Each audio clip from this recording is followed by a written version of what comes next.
বৰপথাৰত ৰাইজৰ দলৰ সমষ্টি সমিতি গঠন। গোলাঘাট জিলাৰ বৰপথাৰত গঠন হ'ল ৰাইজৰ দলৰ সৰুপথাৰ সমষ্টি সমিতি। বৰপথাৰ জ্যোতি বন ৰংগমঞ্চত প্ৰায় ৩০ শতাধিক লোকৰ উপস্থিতিত অনুষ্ঠিত হোৱা সভাত অংশগ্ৰহণ কৰে ছাত্ৰ মুক্তিৰ কেন্দ্ৰীয় সমিতিৰ সম্পাদক বিদ্যুৎ শইকীয়া, ৰাইজৰ দলৰ গোলাঘাট জিলাৰ সভাপতিৰ লগতে সম্পাদক বিদ্যুৎ মহন্ত আদিয়ে।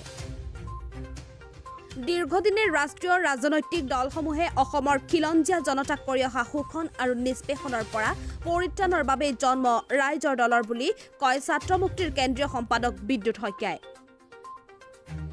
বৰ্তমানৰ বিজেপি চৰকাৰখনে ষড়যন্ত্ৰমূলকভাৱে অখিল গগৈক কাৰাগাৰত আবদ্ধ কৰি ৰখা কাৰ্যকো তীব্ৰ সমালোচনা কৰে ছাত্ৰ নেতাগৰাকীয়ে। সভাত বক্তব্য ৰখা প্ৰতিগৰাকী বক্তাই চৰকাৰ বিৰোধী বক্তব্যৰে উপস্থিত ৰাইজক আকৃষ্ট কৰে। উলিয়াম ভাগৱাৰক সভাপতি, নৱজ্যোতি বৰা আৰু নিৰঞ্জন বৰাক কাৰ্যকৰী সভাপতি, জিতেন দলে আৰু জয়ন্ত বৰাক যুটীয়া সম্পাদক হিচাপে লৈ ৰাইজৰ দলৰ সৰুপথাৰ সমষ্টিৰ বাবে ৫১জনীয়া এখন শক্তিশালী সমিতি গঠন কৰা হয়। চাওক, মানে কথা হৈছে কি যে ৰাইজৰ দল ইতিমধ্যে আমাৰ মানুহৰ মাজলৈকে যেতিয়া আমি লৈ গৈছোঁ বা ৰাইজৰ দলৰ প্ৰতি ৰাইজৰ ব্যাপক সঁহাৰি আৰু লগতে অসমৰ মানুহে এটা কথা কৈছে যে এইবাৰ আমি উমৈহতীয়া এখন আঞ্চলিক চৰকাৰ অসমত বিচাৰোঁ। তাৰ কাৰণে আমি যলৈকে গৈছোঁ আমাৰ কৰ্মীসকল, ৰাইজৰ দলৰ বিষয়ববীয়াসকল বা আমি কৃষক মুক্তি সংগ্ৰাম সমিতিৰ লগতে ৭০টাকৈ জাতীয় জনগোষ্ঠীয় সংগঠন আৰু ধৰক বীৰ লাচিত সেনা আৰু সংযুক্ত আঞ্চলিক দলৰ বিষয়ববীয়াসকলে সমিতি বনাবৰ কাৰণে আমি যলৈকে গৈছোঁ ৰাইজৰ এটাই কথা যে এইবাৰ আমি জাতিদ্ৰোহী বিজেপিক কেতিয়াও ক্ষমা নকৰোঁ। জাতিদ্ৰোহী বিজেপিক আমি কেতিয়াও আৰু আমি চৰকাৰ বনাবলৈ সুবিধা নিদিওঁ।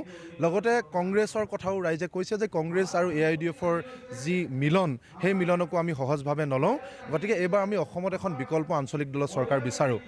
তাৰ কাৰণে আপোনালোকে ইতিমধ্যে জানে যে আঞ্চলিক শক্তিসমূহে ইতিমধ্যে নিজৰ কুচকাৱাজ আৰম্ভ কৰিছে। গতিকে তেনে প্ৰেক্ষাপটত আমি ক'ব খুজিছোঁ যে ৰাইজৰ দলেও আমি ৰাইজৰ মাজলৈকে গৈছোঁ আৰু এই সময়তে আমি এটা কথা স্পষ্ট কৰি দিব খুজিছোঁ যে বিভিন্নজনে বিভিন্ন ধৰণে নিজৰ সপোন লৈ তেওঁলোকে কাম কাজ কৰিছে। তেওঁলোকক আমি শুভকামনা জনাইছোঁ। ১২৬টাকৈ সমষ্টিত প্ৰত্যেক সমষ্টিয়ে বিভিন্নজনে কাম কাজ কৰিছে, তেখেতলোকক শুভেচ্ছা জনাইছোঁ। কিন্তু আমাৰ দলৰ ফালৰ পৰা এতিয়ালৈকে যিহেতু মই ছাত্ৰ মুক্তি সংগ্ৰাম সমিতিত আছোঁ, গতিকে মই যিমান দূৰ কথা পাতিছোঁ দলৰ বিষয়ববীয়াসকলৰ লগত, তেওঁলোকে এতিয়ালৈকে ১২৬টাৰ সমষ্টি এটাও সমষ্টিত অফিচিয়েলি কেণ্ডিডেট বুলি কাকো তেওঁলোকে সিদ্ধান্ত লোৱা নাই। যিহেতু অখিল গগৈ ডাঙৰীয়া কাৰাগাৰৰ পৰা ওলাবলৈ বাকী আছে আৰু ৭, ৮, ৯ তাৰিখে আমাৰ মৰাণত অভিৱৰ্তন হ'ব। তাৰ পাছতে আনুষ্ঠানিকভাৱে আন আঞ্চলিক দলসমূহৰ লগত এলায়েন্সৰ কথা বতৰা আহিব। চাওক, অখিল গগৈ ডাঙৰীয়াৰ ওপৰত বিজেপি চৰকাৰে যিমান পাৰে অত্যাচাৰ কৰিলে। আপোনালোকে সকলোৱে জানে যে কেৱল জাতি আৰু মাটিক ভাল পোৱাৰ কাৰণে অসমীয়া ভাষা সংস্কৃতিৰ পক্ষত মাত মতাৰ অপৰাধত কি ধৰণে যোৰহাটৰ পৰা ফ্লাইটত গৰুৰ পঘাৰে বান্ধি নিছিলে সমগ্ৰ অসমৰ মানুহে দেখিলে। তাৰপাছত আজি পৰ্যন্ত যিমান পাৰে তেওঁলোকে সৰ্বশক্তি খটাইছে অখিল গগৈ ডাঙৰীয়াক যাতে কাৰাগাৰত তেওঁলোকে চিৰকালৰ কাৰণে বন্দী কৰি ৰাখিব পাৰে।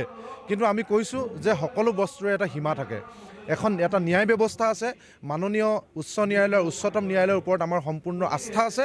গতিকে কিছু সময়ৰ কাৰণে হয়তো তেওঁলোকে বিভিন্ন ধৰণে ব্লেকমেইলিং বা শক্তি খটুৱাই কাৰাগাৰক ন্যায়ালয়ক অন্ধকাৰত ৰাখি হয়তো কাৰাগাৰত অখিল গগৈ ডাঙৰীয়াক ৰাখিবলৈ সক্ষম হৈছিলে। কিন্তু এতিয়া সেই সময় উকলিছে। অসমৰ মানুহৰ প্ৰবল দাবী, অসমৰ মানুহৰ প্ৰতিবাদৰ ওচৰত চৰকাৰ নতশিৰ হ'ব লাগিব আৰু তাৰ বিপৰীতে আজিৰ দিনটোত আৰু চৰকাৰৰ ওচৰত কোনো শক্তি নাই যে অখিল গগৈ ডাঙৰীয়াক কাৰাগাৰত ৰাখিব পাৰিব। গতিকে আমি ক'ব খুজিছোঁ এই আটাইবিলাক কথা এতিয়া পানীৰ দৰে অসমৰ মানুহৰ ওচৰত পৰিষ্কাৰ হৈছে। কাৰণ ১.৫টাকৈ বছৰে তেওঁলোকে এটা প্ৰমাণ দিব নোৱাৰিলে যিবিলাক কথা তেওঁলোকে আস্ফালন কৰিছিলে।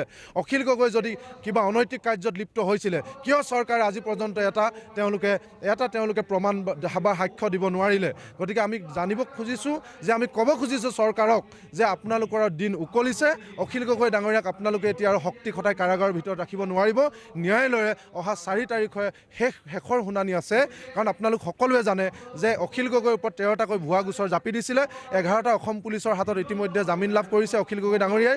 2টাকৈ NIAৰ হাতত আছিলে, তাৰে এটা ইতিমধ্যে জামিন লাভ কৰিছে আৰু শেষৰটো গোচৰত ইতিমধ্যে সকলো ধৰণৰ শুনানি প্ৰক্ৰিয়া শেষ হৈছে এতিয়া কেৱল ৰায়দান বাকী আছে অহা 4 জানুৱাৰী তাৰিখে ৰায়দান দিব সমগ্ৰ অসমবাসী ৰাইজে চাই আছে যে অখিল গগৈ ডাঙৰীয়া 4 তাৰিখে কাৰামুক্ত হ'ব আৰু শেষৰটো কথা মই চৰকাৰক সকিয়নি দি ক'ব খুজিছোঁ যে ইয়াৰ পাছতো যদি অখিল গগৈ ডাঙৰীয়াক বিভিন্ন কূট কৌশল আৰু চূড়ান্ত পৰ্যায়ত যদি ষড়যন্ত্ৰ কৰি যিকোনো প্ৰকাৰ যদি মেনেজ কৰি কাৰাগাৰৰ ভিতৰত ৰাখিব খোজে তেতিয়াহ'লে আমি ক'ব খুজিম যে গণতন্ত্ৰ বুলি আৰু এইখন দেশত একো নাই আৰু ন্যায় বুলি আৰু এইখন দেশত একো নাই বুলি আমি ভাবিবলৈ বাধ্য হ'ম চাওক প্ৰথম কথা হ'ল আপোনালোক সকলোৱে অৱগত যে নতুনকৈ গঠন হোৱা কৃষক মুক্তি আৰু সত্তৰ সংগঠনক প্ৰাধান্য কৰি গঠন হোৱা ৰাইজৰ দলৰ আজি মানে ঐতিহ্যমণ্ডিত বুলি কৈছোঁ আমাৰ সৰুপথাৰ সমষ্টিত আমি সমষ্টি সমিতিখন গঠন কৰিবলৈ গৈছোঁ আৰু অনাগত দিনত অখিল গগৈ ডাঙৰীয়া খুব সোনকালে ৰাইজৰ মাজলৈ আহিব আৰু তেওঁ নিৰ্বাচনত প্ৰতিদ্বন্দ্বিতা মানে আগবঢ়াব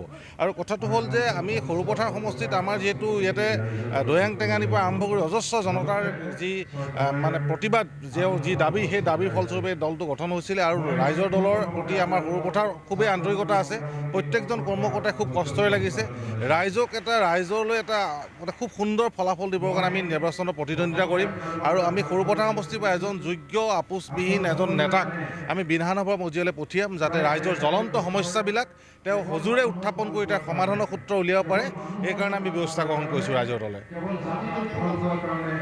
হয় হয় চাওক তেওঁ আজি ইমান বছৰে তেওঁ মানে কংগ্ৰেছৰ হৈ মন্ত্ৰী হৈ থাকিলে তেওঁ আজি কিহৰ কাৰণে তেওঁ আজি বিজেপিলৈ গমন কৰিছে সেই কথা সাধাৰণ জনতাই বুজি পাইছে গোলাঘাটবাসীয়ে বুজি পাইছে গতিকে তেওঁক যিটো দলত গৈ তেওঁ যোগদান কৰিছে তেওঁ কিমান দূৰ নিৰাপদ হ'ব সেয়া তেওঁৰ ভৱিষ্যতক লৈ সমষ্টিবাসীয়ে সন্দেহ প্ৰকাশ কৰিছে আমি গোলাঘাট সমষ্টিত আমি আমাৰ ৰাইজৰ দলৰ ফালে আমি কেণ্ডিডেট দিম তেনেকুৱা যোগ্য আমাৰ কেণ্ডিডেট ওলাইছে আৰু সেই কেণ্ডিডেটৰ দ্বাৰাই গোলাঘাট সমষ্টিত ভৱিষ্যতে যে আমি ৰাইজৰ দলৰ দখললৈ আনিব পাৰিম সেই কথা প্ৰায় নিশ্চিত এজেপিৰ লগত সমগ্ৰ ৰাইজে বিচাৰিছে অসমৰ ৰাইজে বিচাৰিছে আৰু আমাৰ অখিল গগৈ ডাঙৰীয়াই প্ৰথমে এক দল এক পতাকাৰ কথা কৈছিল আমিতো অতীজৰ পৰাই বিচাৰিছোঁ গতিকে সমগ্ৰ অসমৰ বাকীৰ যি অনুৰোধ সেই অনুৰোধৰ প্ৰতি লক্ষ্য ৰাখি আমি একগোট হ'ম কিন্তু আমাৰ এতিয়া মূল কথাটো হ'ল আমাৰ কেন্দ্ৰীয় সমিতিয়ে সিদ্ধান্ত ল'ব যিহেতু আমাৰ 7-8-9 মৰাণত আমাৰ অধিৱেশন আছে এই অধিৱেশনত কেন্দ্ৰীয় সমিতিয়ে সম্পূৰ্ণ মানে সিদ্ধান্ত ল'ব আৰু এই সিদ্ধান্তত ৰাইজৰ যি মতামত